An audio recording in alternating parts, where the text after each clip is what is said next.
Welcome to the Fed to Fed podcast, where we dive into the dynamic world of government technology. In this podcast series, we'll be joined by current and former federal leaders and industry trailblazers who are at the forefront of innovation. Here, we speak openly and honestly about the challenges and opportunities facing the federal government and the Department of Defense and its partners in the modern age, driving innovation and the incredible capabilities of technology along the way. Whether you're a federal leader, a tech industry professional, or simply fascinated by IT modernization, just like us, this podcast is for you. And we're so happy to have you tuning in. Bill James, thank you so much for joining us today. Well, I'm really thrilled, and thank you for having me, Susan. I think this is going to be a great discussion between the two of us, and also great for your listeners. Thank you for having me. You bet. So let's dive into the accidental executive, finding purpose in public service. I'm really excited to learn more about the book and learn more about the focus of the book for others. So, Bill, what inspired you to write The Accidental Executive? Well, I started my career as a GS1, and for those of you who know civil service, that's the bottom rung of the ladder.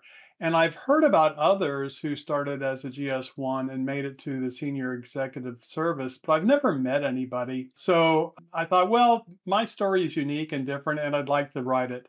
But beyond that, I really wanted to send the message, and of course the subtitle is finding purpose in public service. So the inspiration to actually put those words down on paper were to send the message that public service, particularly the federal civil service, is worth the effort, and you can be completely fulfilled in a career like that. So on one hand, it was about the rarity of starting at the bottom and ending at the top of civil service, but really the thrust and the heart of it was to find purpose in public service and to tell people that it's meaningful and worth it. I love it. So, Bill, why did you choose the title? Well, it's funny. I never intended to shoot for a particular grade, to be honest. And it's in the book. When I started, I thought, if I were to retire as a GS11, I thought I would be very, very happy. And so I really never shot for the rank of senior executive service. But at particular points in my career, there were these accidental vignettes that happened to me, which kind of turned, and I think it happens to everybody, kind of turn a corner. And it's only when you turn a corner that you see a new opportunity or a new view, right? And a lot of these opportunities for advancement or a different assignment fell into my lap. And so, I mean, one vignette was I went home from DC back to the St. Louis area on an Easter vacation, and I happened to see in the checkout line the local base newspaper with an opportunity at the United States Transportation Command.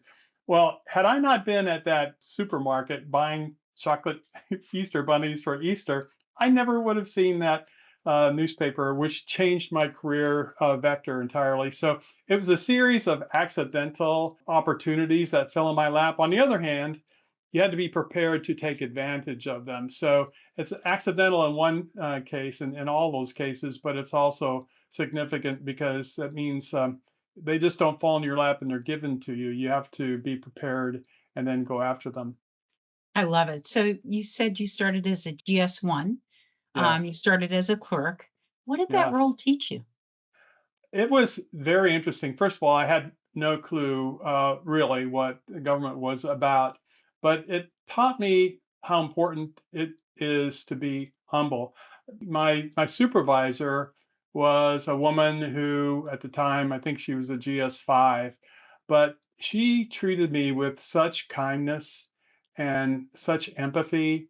She didn't have to, but that was just her nature, and she understood that it's complicated. And so by learning from her, even at that low level, that you need to be thoughtful and humble and empathetic in order to find your way around through this complex beast of civil service if you really want to be fulfilled and actually contribute. So that GS1 assignment was really one of the most kind of pivotal and fundamental in my entire career. So you mentioned a pivotal moment. You have one that you had shared with me about involving a sexual harassment early in your career. Why'd you include that? Right. That's a great question. And I did because I thought it was important and a little bit different from my perspective, as a straight male, right? So the vignette was National Security Agency, and I was there um, looking to be hired and was going through the battery of tests. And one of the people who were giving the test asked me for a sexual favor in return for getting a better grade or passing that particular part of the exam. And I was so, and it's this part of this vignette is in the book, but I was so taken aback by that someone could take advantage or would want to take advantage of their power in order to basically trade that for personal services or favors, that it upset me, as it should upset anybody who gets really kind of cornered in that situation. So I wanted to share that because I feel like it created a foundation for me where integrity in a workplace has to be more than simply a picture or a poster on the break room wall, which we all see. It has to be real. And at that point, it fundamentally changed the way I looked at the workplace and the workplace setting and our responsibilities as managers, or even if you're not a manager or a supervisor, as an employee, to call out things when things are wrong, right, and to get them fixed. And so it was fundamentally kind of changed my perspective, or at least informed me about the power dynamic that's really at work in any large organization. Thanks for sharing that, Bill. So, how did your upbringing in Lebanon, Illinois, near Scott Air Force Base, influence your leadership style? Well, growing up in the small town near an Air Force base, first of all, you grow up in Air Force culture, right? And you learn about the Air Force culture. And because all of your friends, generally in speaking, are Air Force, or at least related to somebody who's in the Air Force. So that's really the foundation of a lot of the lessons I learned. But also in the small town, like in my book, I talk about my dad used to say, if something doesn't work, like a tool you're working on or a little project, turn it upside down and try it again. So we used to work on cars together, and there's whenever you had some little bolt or something you're trying to work on, it never fit into the the hole that you're trying to screw it into. So his point was, well, turn it upside down and try it again. Now that would not work. Everybody knows it would not work, but the point being is that turn your perspective around. So it's not just the object that you're trying to fix, or you have this tool you have in your hand, but consider moving to the left or moving to the right. You get a different perspective on what you're trying to achieve. Now that's the lesson, right? So the idea of turning something upside down and trying it again is more than just turn the thing that's in your hand. It's turn the thing that's in your brain upside down and gain a different perspective. And so the military culture I thought was valuable, and I really respect those who served in the military. Obviously, working at the VA, you get to see the veterans who are all former military folks. And then, learning about how to be resilient and persistent, in the face of kind of challenges in front of you. That's awesome. So, Bill, what was your most challenging moment in public service?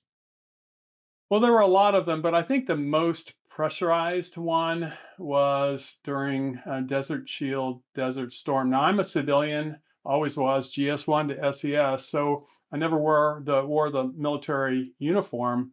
But in DoD, the civilians are part of the force structure, just embedded inside of it. So during Desert Shield, Desert Storm, we had a computer outage on the worldwide military command and control system, and the pressure to get that system, that particular application that was ours to maintain, software application, the pressure to get that back up and running was really significant because a lot of things counted on that software application. And I think what it taught me at that point was you have to use the power of your organization. And this was like 3 o'clock in the morning, and I'm still walking the halls looking for inspiration or thought.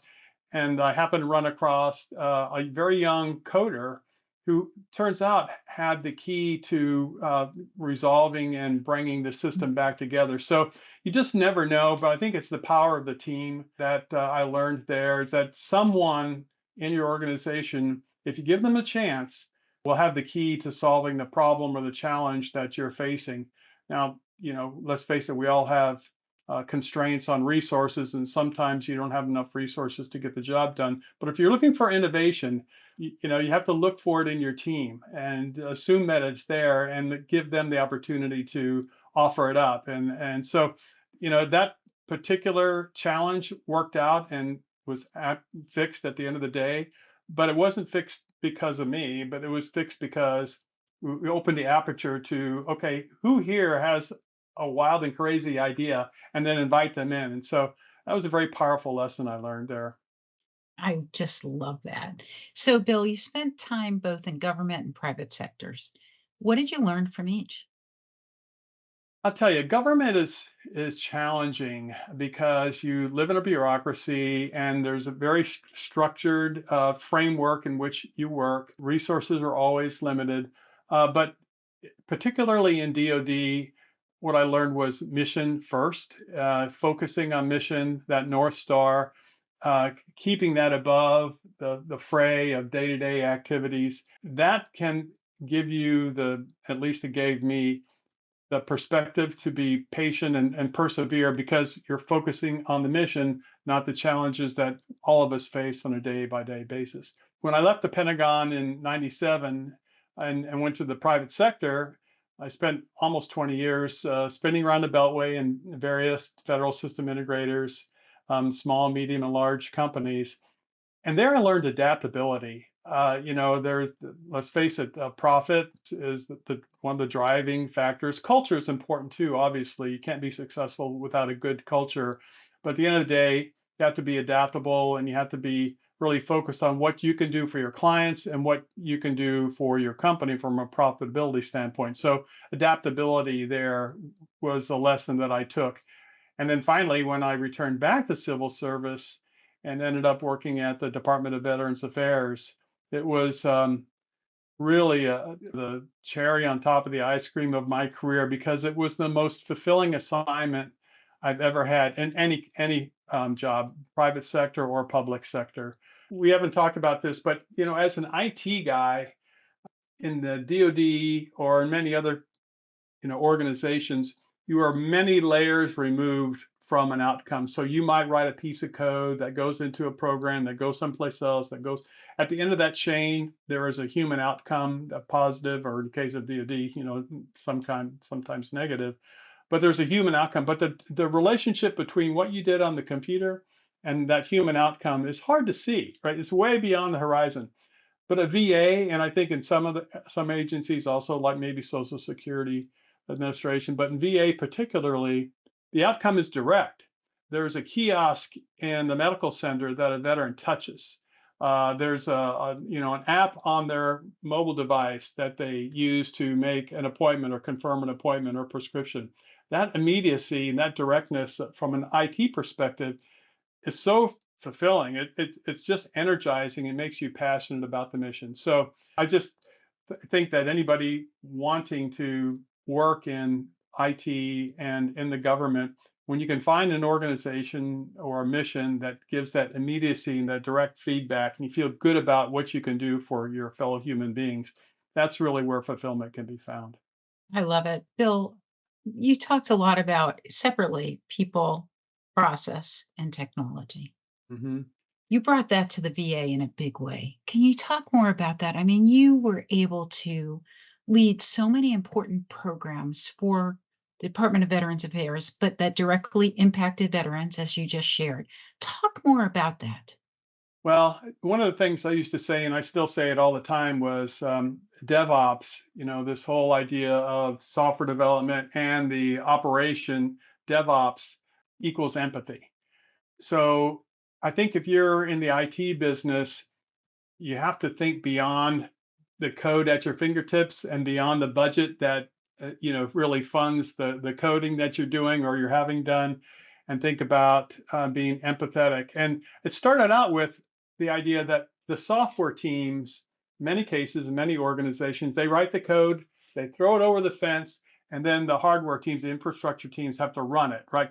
Like back in the old days, in the batch days, where they'd have software writers and they'd write the code, and then a batch team would come in and they would run the program overnight, as I did in a data center. There was a division between the people writing the code and the people running the code. And frankly, that division actually was in place to some degree at VA as well. So the idea of empathy started with, look, if you're writing code, your code bombs out at 2 in the morning, you as the writer should be concerned about that. And you should be the one, you should want that 2 a.m. phone call because you're responsible, right? You should be empathetic in a way that you're writing code that will run properly for the infrastructure teams. And vice versa, the infrastructure team should create an environment that the code writers can be successful. So they need to be thinking about each other in their day-to-day job. But then if you put a can or a string around the IT group, they need to think outside of their cylinder into the business areas. In case of VA, the Veterans Benefits or the Veterans Health Administrations, how are they able to use what you're developing and producing to serve veterans? And then finally, how does what you do empathetically really deliver outcomes for the veterans, really the customers of what you're doing? So there's layers of empathy, but I think it comes down to empathy. And so that's why I always say DevOps equals empathy, because you're caring about someone else in many different layers. Ultimately, you're caring about the customer, or in our case at the VA, the veteran who is benefiting from what you were doing.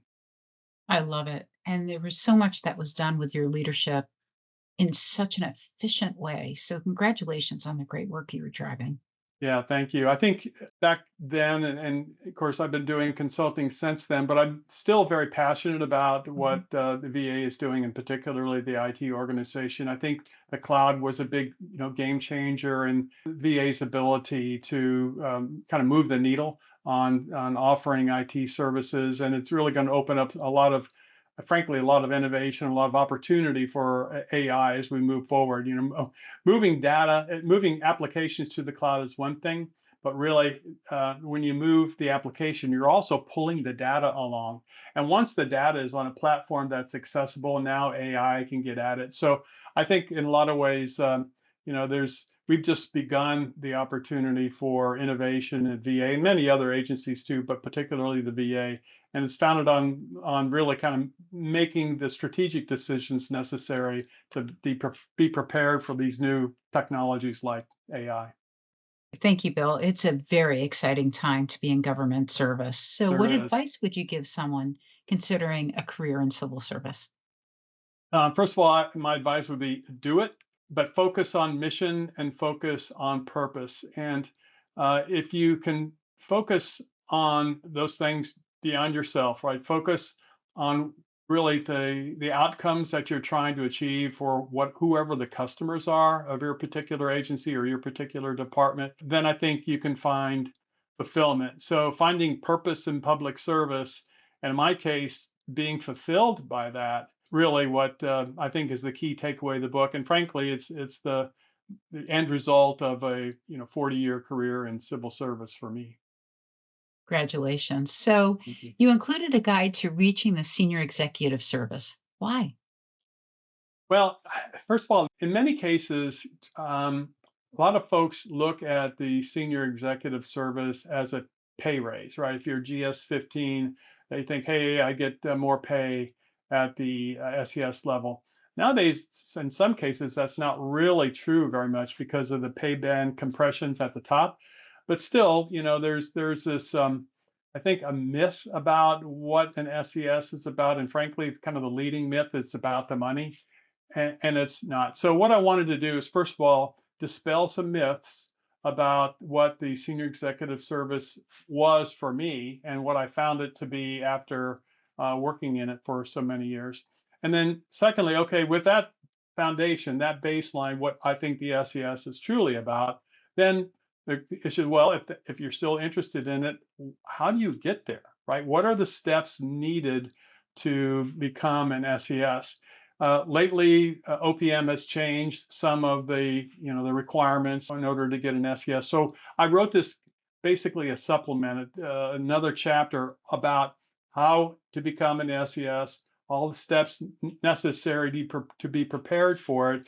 And then in every case, I wanted people to understand that it's more than a pay raise, right? You're really committing to becoming a strategic leader, and you're committing to be a leader in the sense that you want to drive the organization to serve the customers of that agency. So it's more than a cookbook. It's not a cookbook per se. It's here are the steps necessary to get there, in my view.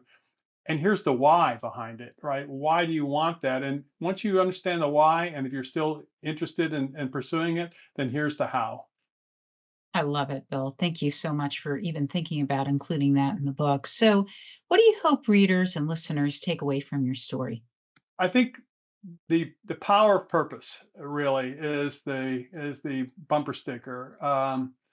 That it's first of all worth it. And look, I get it. A career in civil service is challenging. It's not glamorous. There's the old service bargain we used to say, where a lifetime of relatively lower pay than you can get in the private sector, and of course the trade-off is you generally get a higher level of basically surety, of your career, less turbulence. But there's a trade-off that's made there, and so I really wanted folks to understand that, look, this is tough, but it's worth it. And a lot of people are looking for fulfillment, even if they're not in the civil service. If you're in a management, in the private sector, and you're saying, man, this isn't really, it doesn't feel good to go to work every day. I think if you are searching for the why, then purpose is the answer. So, in my view, this is something that's not only for civil service, but also for the private sector. Kind of find the why, find the purpose, find really the service that you can offer, and that way you can be fulfilled, I think, and from a career perspective. So, you say your book is a labor of love and legacy. What do you mean by that? And how could our listeners benefit from that? Well, it's a labor of love because, first of all, it allowed me to reflect on those moments and challenges and the triumphs that shaped my life. And frankly, when I first started this book, somebody asked me, "Well, what's the champagne moment?" And I thought, well, it's probably if my kids actually read it, and say, "Way to go, Dad." So, and in many ways, it's that part of the love for your family, but it also allowed me to share the love of really this career in civil service and the people that I worked with along the way. You can't work with folks in the military, or frankly other civilians in the civil service, without really appreciating the challenges and the sacrifices they make, really, to have this as a career. So that's the love part. And the legacy part was, I wanted to leave behind more than just a resume. I wanted to share the lessons that I learned in public service, especially for those who were considering it. But there is a legacy there that some may choose to follow or not. But I think learning about it, learning about how it's challenging, but how it can be fulfilling, is really part of the legacy that I wanted to communicate. So civil service may not be glamorous, but it certainly can be fulfilling. And so that was the legacy part that I wanted to communicate. I love it, Bill. Thank you so much for taking the time to talk with me today. And I look forward to talking with you more about some great work that you've been doing across the board. Thank you for having me, Susan. This is great, and I'm looking forward to working with you in the future too. Sounds great. This concludes today's episode of the Fed to Fed podcast. If you enjoyed this episode, please don't forget to subscribe, rate, and leave a review. Your feedback helps us continue bringing you thought-provoking conversations with the brightest minds in government technology. Stay tuned for our next episode, where we will continue to explore opportunities to harness the power of technology and explore what's next in developing a more innovative and efficient government. Until then, this is the Fed to Fed podcast by GovTech Connects. Thank you for joining us.